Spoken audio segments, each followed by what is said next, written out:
નમસ્કાર. ગુજરાત જ્યારે વિકાસ કરી રહ્યું છે, ગુજરાતનો વિકાસ દિવસે ને દિવસે થઈ રહ્યો છે, નરેન્દ્ર મોદીની લોકપ્રિયતા વધી રહી છે, દેશ અને વિદેશમાં જેમની ચર્ચાઓ થઈ રહી છે, એ ચર્ચાઓ માટે ખાસ કરીને ગુજરાતી રંગભૂમિના એક મોટા ગજાના નામ, 6 અક્ષરનું નામ પરેશ રાવલ આજે આપણી સાથે છે. આપણે એમની સાથે વાત કરીશું ગુજરાતના વિકાસની, નરેન્દ્રભાઈ મોદીની લોકપ્રિયતાની, અને ખાસ કરીને તેઓ ગુજરાતના હોવા છતાં અહીંથી પોતાની કર્મભૂમિ મુંબઈ બનાવી છે અને ત્યાંથી અત્યારે ગુજરાતના વિકાસની વાતો કરવા માટે આપણી સાથે છે.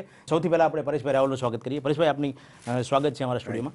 હું ખાસ આપને એ પૂછીશ કે આપ દેશ વિદેશ ફરો છો, ગુજરાતને પહેલાં જોતા હતા, આજનું ગુજરાત અન્ય રાજ્યોથી કઈ રીતે અલગ પડે છે?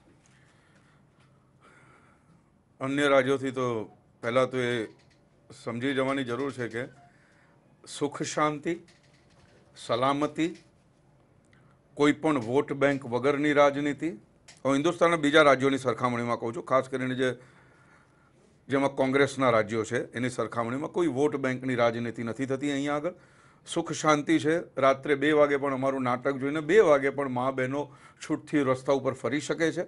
આવું તમે હિન્દુસ્તાનના બીજા કોઈ રાજ્યમાં તમે મને દેખાડો. એટલે પહેલાં તો સલામતીની ભાવના તમારી અકબંધ છે. બીજી વસ્તુ આવે વિકાસની વાત.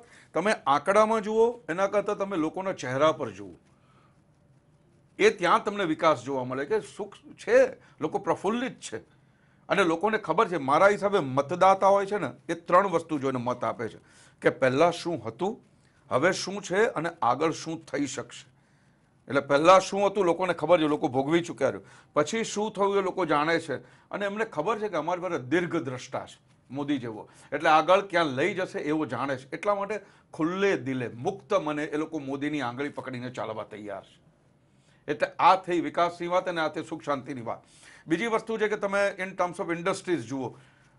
હવે તો એવું થઈ રહ્યું છે કે હિન્દુસ્તાની એક હિન્દી પિક્ચરમાં ડાયલોગ આવતો હતો કે હિન્દુસ્તાન से जब भी कोई भागता है बम्बई की ओर जाता है. હવે એવું થઈ ગયું કે હિન્દુસ્તાન में जब भी कोई भागता है गुजरात की ओर आता है. તમે જુઓ આજે કેટલી બધી ઇન્ડસ્ટ્રી, ઓલમોસ્ટ આજે તમે એને ડિટ્રોઇટ કહી શકો, એટલે દરેક ઓટોમોબાઈલ ઇન્ડસ્ટ્રી અહીંયા આગળ છે. એવી ઘણી બધી ઇન્ડસ્ટ્રી, તમે રસ્તામાં જતા હો તો ડેવલપમેન્ટ ચાલતા હોય. આ બધું શું છે? આ માત્ર કોંગ્રેસને જ નથી દેખાતું. કોંગ્રેસને નથી દેખાતું એ તો જવા દો, પણ શું છે, કોંગ્રેસે 2 આંખો બંધ કરી દીધી છે અને એના લૂલી ચલાવ્યા કરે છે. એમની લોકોને ખોટે ખોટા જુઠ્ઠાણા ચલાવે છે કે અહીંયા નથી વિકાસ, અહીંયા નથી, પણ લોકોને દેખાય છે. એટલા માટે આ જુઠ્ઠાણાના લીધે કોંગ્રેસે પોતાના કામ નથી કર્યા તો બરાબર છે, પણ કોંગ્રેસના જુઠ્ઠાણાના લીધે બહુ મોટો ફટકો પડવાનો છે. જેનો દાખલો એ લોકો પોતે આપી દીધો કે પેલું શ્રીલંકાનું બાળક લઈ આવ્યા, રાજસ્થાનનો ખેડૂત લઈ આવ્યા, ત્રિપુરા અગરતાલાનો પેલો છોકરો લઈ આવ્યા. આમાં શું છે, તમે ખોટો પ્રચાર કરો એ તો વસ્તુ જુદી છે, એ તો તમે પકડાઈ ગયા. કારણ કે એટલી પણ ચાલાકી નથી એ લોકોમાં. મૂર્ખા તો એટલા છે કે ચોરી કરીને પાછા છતાં થઈ જાય છે, એટલી તો મૂર્ખામી છે એમની. મજાની વસ્તુ એ છે ને દુઃખની વસ્તુ એ છે કે તમે દુર્દશા જોડે તમે ગુજરાતને જોડો છો આ રીતે. આ ખરેખર દુઃખની વાત છે.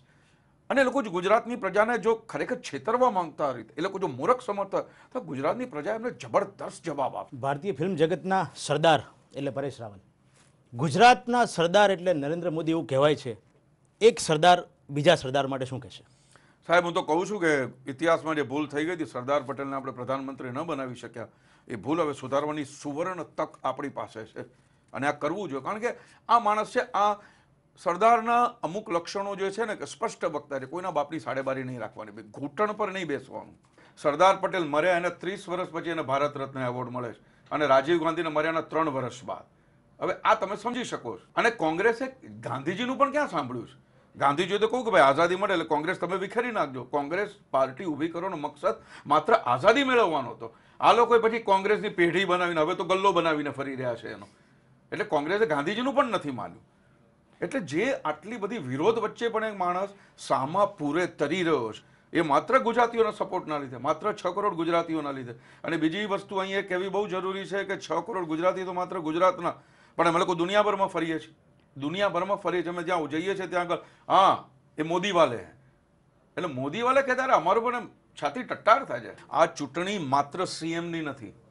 હવે એમને તક મળી છે કે ઇતિહાસમાં જે ભૂલ થઈ હતી એ ભૂલ ન થઈ, ભૂલ સુધારવાની તક મળી છે.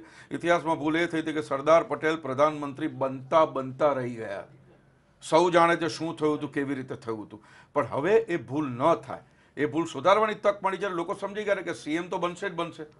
કારણ કે મોદી સીએમ ન બને તો આ ગુજરાતના સીએમ બનવાની લાયકાત કોનામાં છે? મને તમે એક માણસ કહો. કોંગ્રેસમાં તો એટલો ફફડાટ છે કે એકનું નામ જાહેર કરો તો કોંગ્રેસના 3 ટુકડા થઈ જાય, એના 3 ટુકડા થઈ જાય. અને કોંગ્રેસને ખબર નથી કે આ બધું જો કંઈ થયું તો સીધો દિલ્હીથી એક માણસ આવશે ને બેસી જશે એમના માથા પર. બધી તૈયારીઓ થઈ ગઈ છે, કોંગ્રેસ વાળાઓ પણ સમજે છે. પણ હવે જો મોદી સીએમ ન હોય તો તમે મને સીએમ તરીકેનો એક કેન્ડિડેટ બતાડો, અને તમારી પાસે તમે ટીમનો કેપ્ટન પણ ડિક્લેર નથી કરી શકતા. એવો તો કેવો ડર છે તમને? આ ડર મોદીનો તો છે, પણ અંદરનો એમનો પોતાનો પણ ડર સતાવી રહ્યો છે કે આમાં એક જણ આ તરફ ખેંચશે ને બીજું જણ આ તરફ ખેંચશે. એટલે મોદી તો સીએમ બને જ, એ સિવાય તો બીજો કોઈ વિકલ્પ નથી. બીજી વસ્તુ એ છે કે આ ચૂંટણી મોદી પીએમ બને, કારણ કે એટલી જબરદસ્ત બહુમતી મળે કે દુનિયાભરના લોકો આમે મીટ માંડીને બેઠા છે.